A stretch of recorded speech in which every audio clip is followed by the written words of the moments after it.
Two minor boys escaped an attempted kidnapping on Saturday at Gorkush village under Assam's Jorhat district, sparking new concerns on safety of children in the area.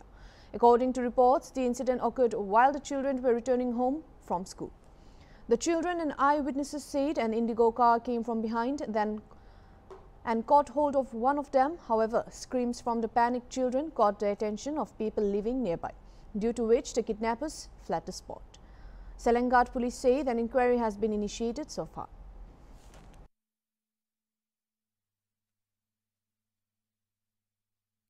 আৰু মই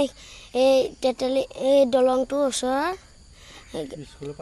স্কুলৰ পৰা আহি থাকোতে তেতিয়া এটা গাড়ী আহিলে গাড়ীটোৰ নাম নেজানো খালি মোৰ লগত এটা এজন লৰা আহিছিল সেই লৰাজন হৈছে এয়া কি কইলা গাড়ীখনে তোমাৰ মানে মাতিছিলে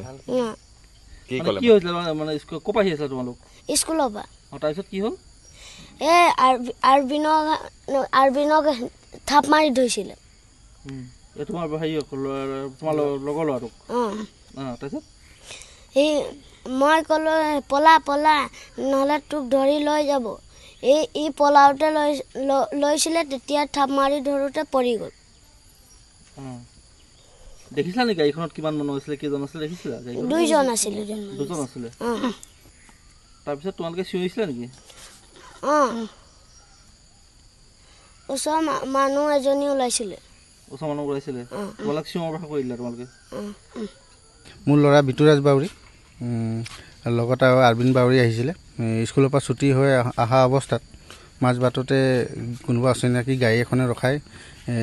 মাতিলে মাতাৰ পাছত হেঁতে নোযোৱাত থাপ মাৰি ধৰিব বিচাৰিছিলে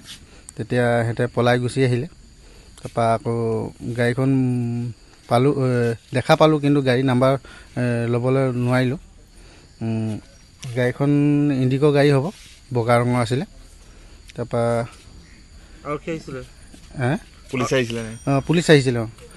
পুলিচ আহিছিলে সোধ-পোছ কৰিলে দুইজনক সোধ-পোছ কৰিলে তাৰপৰা গ'লগৈ আৰু আমি স্কুলৰ পৰা আহি থাকোঁতে দলংটোৰ ওচৰত গাড়ী এটা ৰখি বিতুৰাজক মাতিছিলে বিতুৰাজে মাস্ক পিন্ধা চাই ক'লে পলা পলা মই যেতিয়া পলাব লৈছিলোঁ পৰিলোঁ তাৰপিছত মানুহকেইজনে মোক থাপ মাৰি ধৰিব লৈছিলে তাৰপিছত মই পলাই দিলোঁ তাৰপিছত বিতুৰাজে চিঞৰিলে তেতিয়া ওচৰত মানুহ এগৰাকী ওলালে তাৰপিছত মানুহজনক দেখি সেই মানুহবোৰে গাড়ীত উঠি পলালে মানুহ নামিছিলে নেকি গাড়ীৰ পৰা নামিছিলে নেকি মানুহ নামিছিলে গাড়ীত নামিছিল গাড়ীটো ৰখাই দিছিলে ৰখাই দিছিলে দুইজন মানুহ আছিল মুখত কিবা কাপোৰ মাৰিছিলে নেকি মাস্ক মাৰি